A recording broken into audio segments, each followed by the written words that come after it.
Before the first sip even reaches your tongue, your kidneys already know coffee is coming.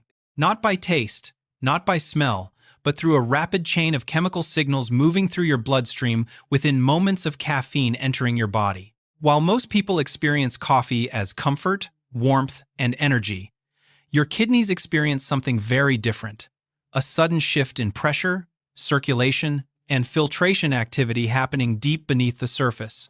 And that is where the real story begins. For years, people have heard the same warning repeated over and over again. Coffee dries you out, overworks your kidneys, and slowly damages filtration over time. It sounds believable. After all, coffee increases urination, so it seems logical to assume the kidneys are being stressed. But modern research has revealed something far more complicated and far more surprising. Large observational studies and metabolic research have repeatedly shown that regular coffee drinkers often maintain normal kidney function for many years. Some studies even suggest that certain compounds in coffee may support metabolic health rather than weaken it. Suddenly, the old explanation no longer feels complete. So which version is true? Is coffee quietly harming your kidneys? Or has the story been misunderstood all along? The answer depends on something most people were never taught about kidney biology. Your kidneys are not simple water filters. They are highly active pressure-regulating organs filled with microscopic blood vessels constantly adjusting flow, tension, oxygen delivery, and filtration speed every second of the day. Nearly a liter of blood moves through them every minute. Tiny structures inside the kidneys decide how much pressure enters the filtration system and how intensely those filters must work. And coffee directly interacts with that system, not in a simple good or bad way, but in a way that changes blood vessel behavior, filtration pressure, hormonal signaling, and metabolic stress all at once. That's why two people can drink the exact same cup of coffee and experience completely different effects. For one person, coffee may fit smoothly into the body's rhythm. For another, it may create strain the kidneys struggle to recover from over time. The difference is not just the coffee itself, it's the biology receiving it. And once you understand that hidden interaction, the entire conversation around coffee and kidney health starts to look very different. Most people think of the kidneys as simple filters, almost like coffee strainers removing waste from water. But that picture is far too limited to explain what your kidneys are actually doing every minute of the day. Your kidneys are not passive filters. They are highly active pressure control systems constantly adjusting blood flow, vessel tension, fluid balance, and filtration speed in real time. Inside each kidney are millions of microscopic filtering units called nephrons. At the center of each nephron is a tiny cluster of blood vessels known as the glomerulus. This is where filtration begins. Blood enters these delicate vessels under pressure, and the kidneys decide how much fluid and waste should pass through while keeping important nutrients and proteins inside the body. This process is measured by something called GFR, glomerular filtration rate. GFR is often described as a filtration number, but it's really a reflection of pressure and blood vessel behavior. In other words, your kidneys do not simply respond to how much water you drink. They respond to how forcefully blood moves through these microscopic vessels. That's why circulation matters so much. When blood vessels tighten, filtration pressure changes. When they relax, flow changes again. The kidneys are constantly balancing this system to protect themselves from excessive strain while still keeping filtration efficient. You can think of it like water moving through a garden hose. The amount of pressure inside the hose depends not only on the water itself, but also on how narrow or open the hose becomes at different points. Your kidneys work in a very similar way, except the adjustments happen through tiny blood vessels reacting to chemical signals throughout the body. And this is exactly where caffeine enters the story. Because coffee does not just affect energy or alertness, it interacts directly with the signals controlling these blood vessels. The moment caffeine enters the bloodstream, the kidneys begin adjusting flow and pressure in response. For some people, those changes remain balanced and temporary. For others, especially when stress, poor sleep, or existing metabolic strain are already present, the effect can become much more significant over time. Understanding this foundation is important because it changes the entire conversation. Coffee is not simply about hydration. It is about pressure, circulation, vessel behavior, and how your kidneys respond to the signals they receive every single day. To understand what coffee really does inside your kidneys, we need to look at one small but extremely important molecule called adenosine. Adenosine acts like a natural braking system inside the body. When your tissues are under stress, when oxygen levels begin to drop, or when your body needs recovery, adenosine sends signals that encourage rest and protection. In the kidneys, one of its jobs is to gently narrow certain blood vessels so filtration pressure does not become excessive. This protective response matters because the kidneys' filtering units are incredibly delicate. They work under constant pressure every second of the day. Without regulation, those microscopic vessels could experience more strain than they were designed to handle. Under normal conditions, adenosine helps maintain balance. Then caffeine enters the picture. Caffeine has a structure that allows it to attach to the same receptors adenosine normally uses. In simple terms, caffeine blocks adenosine from delivering its message. The body temporarily loses part of that protective braking signal. And this is where the aha moment begins. Most people think caffeine simply gives energy, but inside the kidneys, it is doing something much more mechanical. The moment adenosine is blocked, blood vessels leading into the filtration system begin to relax and widen. More blood flows into the glomerulus. Pressure rises. Filtration temporarily increases. This is known as hyperfiltration. For a healthy person with resilient blood vessels and strong recovery capacity, this increase may feel relatively harmless. The kidneys adapt, pressure rises briefly, then returns to baseline. In some cases, it resembles a mild workout for the vascular system, temporary stimulation followed by recovery. But the situation changes when the kidneys are already vulnerable. If someone has chronic stress, poor sleep, metabolic imbalance, high blood pressure tendencies, or early kidney strain, those filters may already be working harder than they should. In that environment, repeated surges in filtration pressure can become more difficult to recover from. Imagine repeatedly increasing water pressure through a delicate filter every single morning without giving it enough time to fully rest. One surge may not matter much, but over months and years, the mechanical stress can gradually affect the flexibility and stability of those tiny vessels. And this explains why coffee affects different people so differently. One person drinks coffee and feels focused, energized, and perfectly fine. Another experiences jitteriness, pressure, restlessness, or disrupted sleep after the same amount. The difference is not only the coffee itself, it's the condition of the system receiving it. Your kidneys are constantly interpreting chemical signals and adapting to them in real time. Coffee changes those signals almost immediately. That does not automatically make coffee harmful, but it does mean caffeine is not neutral. It shifts your kidneys from a more protected state into a higher performance state for a period of time. And whether that shift feels supportive or stressful depends largely on the resilience of your body underneath it all.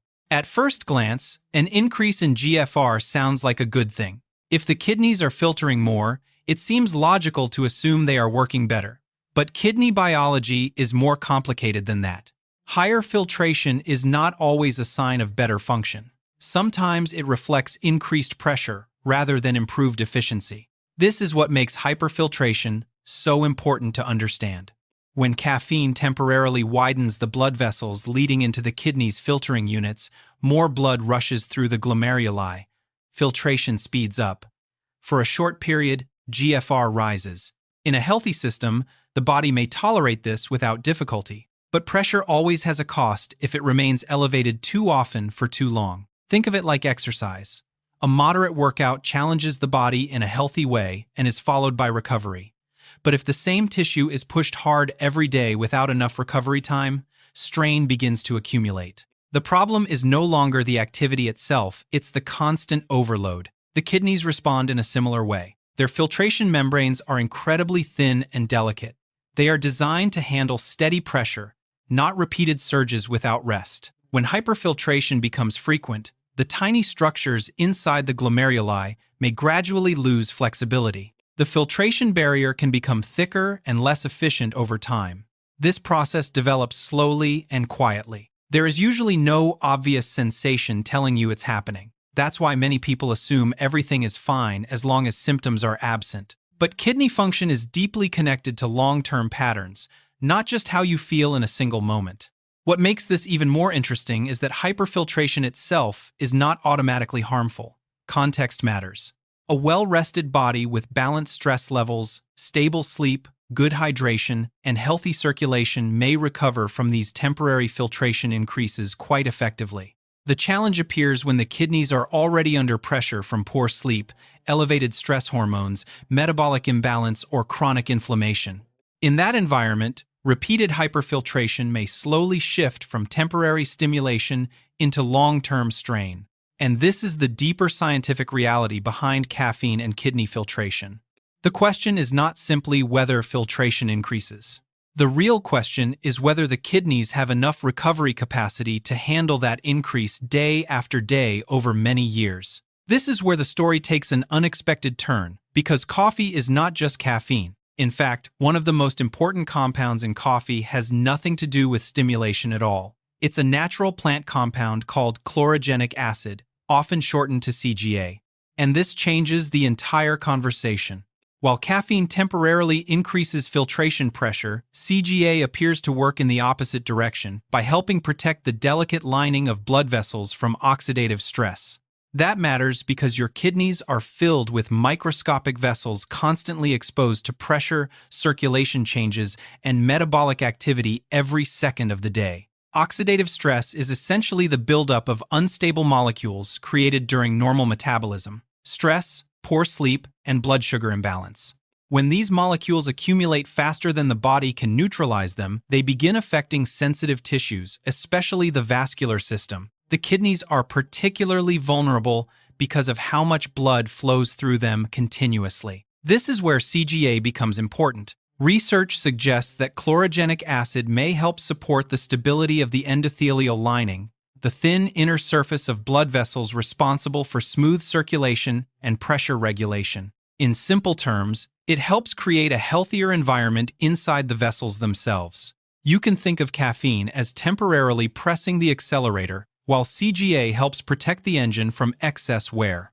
That balance is one reason coffee creates so much confusion in health discussions. People often focus only on caffeine, while ignoring the complex mixture of compounds naturally present in the bean. Coffee also contains a large concentration of polyphenols, which are compounds associated with antioxidant activity. In many Western diets, coffee actually becomes one of the largest daily sources of these compounds. And this creates the real paradox. The same drink that temporarily raises filtration pressure may also provide substances that help reduce some of the oxidative stress affecting the kidneys over the long term. That does not mean every cup is automatically beneficial. The effect still depends on the condition of the body receiving it. Sleep quality, stress levels, hydration, metabolic health, and overall lifestyle all influence the outcome. But understanding CGA reveals something most people never hear. Coffee is not simply a stimulant. It is a biologically active mixture with both stimulating and protective effects happening at the same time. One of the most overlooked connections in kidney health has nothing to do with water intake at all. It has to do with insulin and blood sugar regulation. Most people think insulin only matters for diabetes or energy levels, but your kidneys pay very close attention to insulin signals every single day. In fact, insulin directly influences blood vessel tension, sodium balance, inflammation, and filtration pressure inside the kidneys.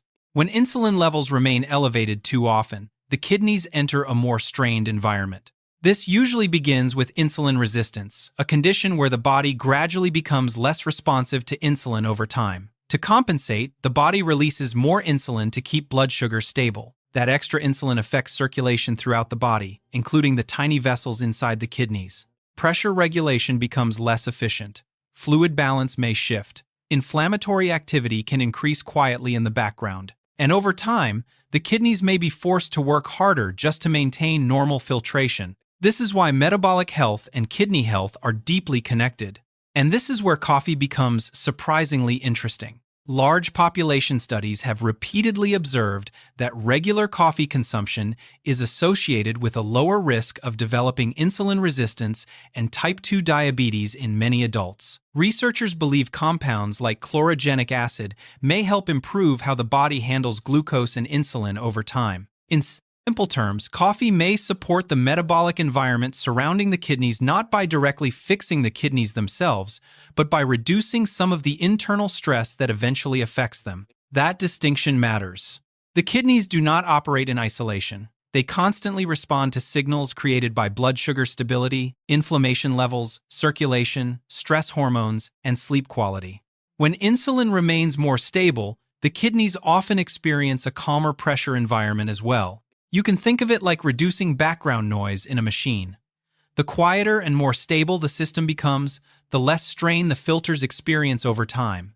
Of course, this does not mean coffee cancels out unhealthy habits. Added sugar, poor sleep, chronic stress, and highly processed diets can still create significant metabolic pressure regardless of coffee intake. But it does explain why coffee research often appears contradictory. Coffee may temporarily increase filtration pressure through caffeine, while at the same time supporting metabolic balance through its antioxidant compounds, and that indirect support may help protect kidney function more than most people realize. This is where coffee stops being just about caffeine and starts becoming deeply connected to stress, recovery, and sleep quality. Because caffeine does not enter a neutral body. It enters a body already influenced by stress hormones, mental tension, poor sleep, rushed mornings, and overstimulation. And one hormone plays a particularly important role in this interaction: cortisol. Cortisol is your body's primary stress hormone.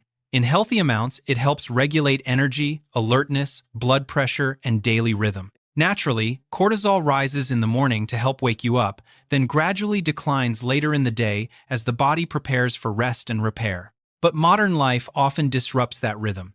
Chronic stress, emotional tension, irregular sleep, and overstimulation can keep cortisol elevated longer than it should be.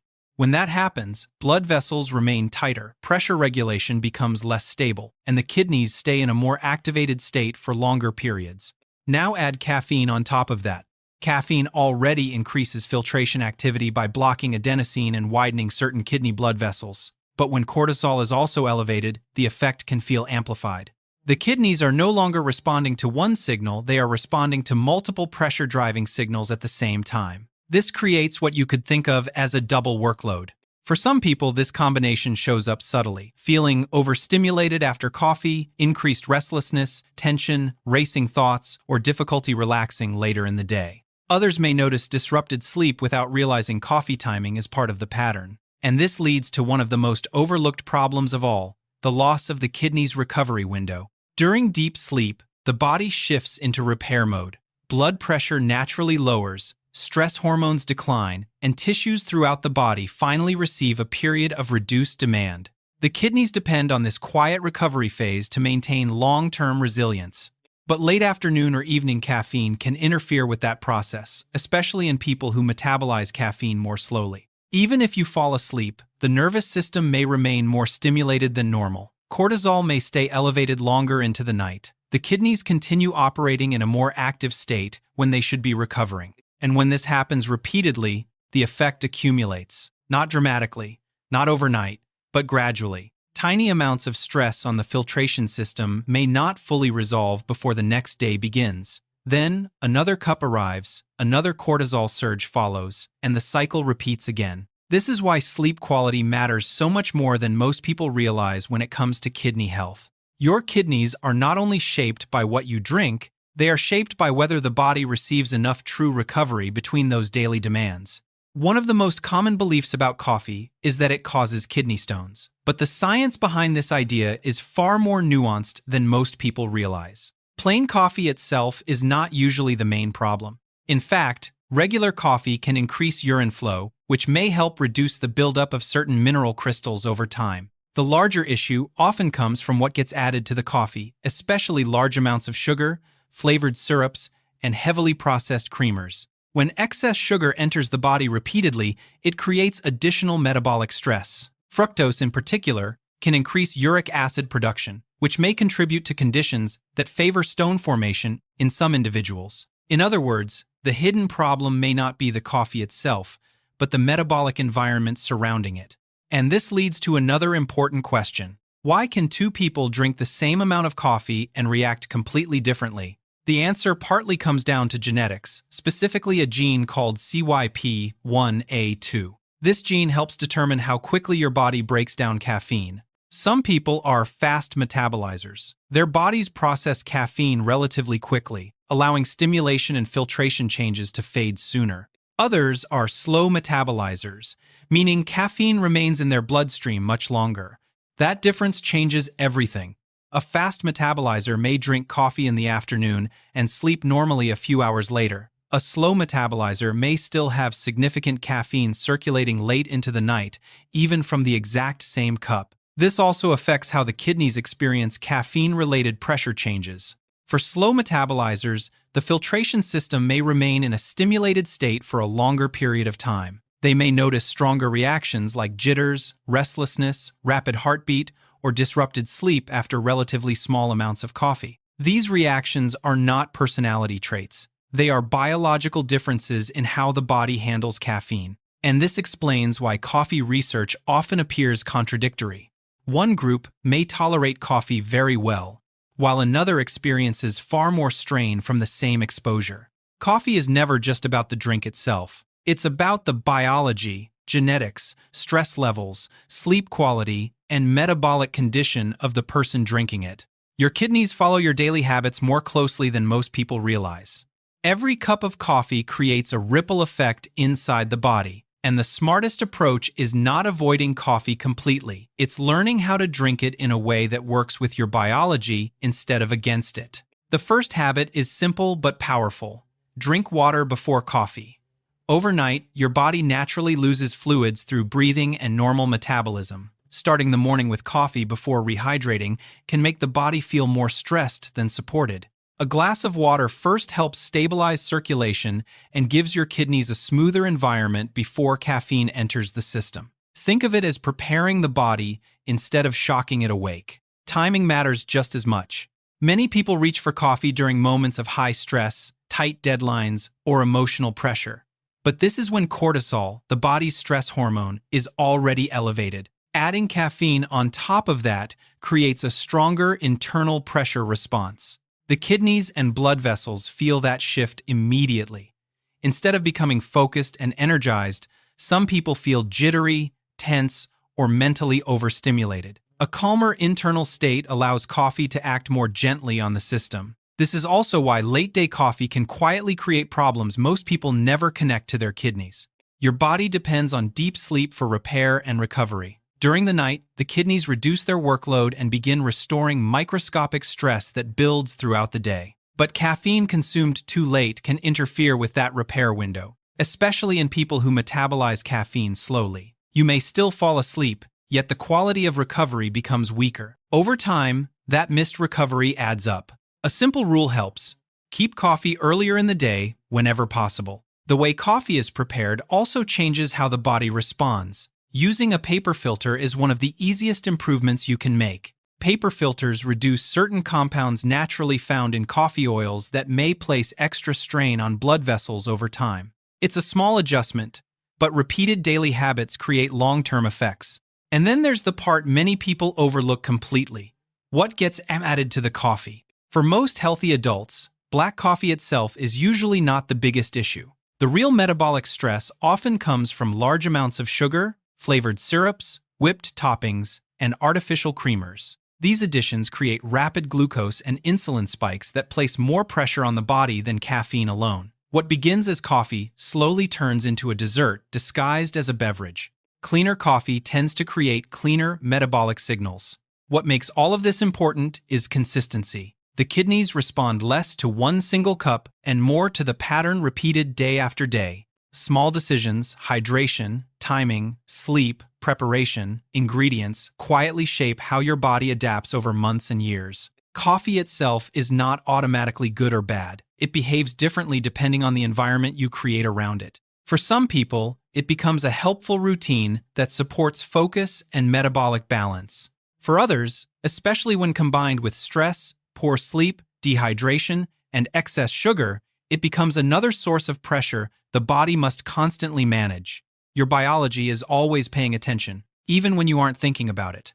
So instead of asking, should I quit coffee, a better question may be, am I drinking it in a way my body can actually handle well? If this changed the way you think about your daily coffee, leave a comment and share your experience. I'd love to know whether you're a morning-only coffee drinker or someone who still reaches for a late afternoon cup. And if you enjoy simple, research-based health explanations like this, subscribe to the channel and stay connected for more videos that help you understand what's really happening inside your body.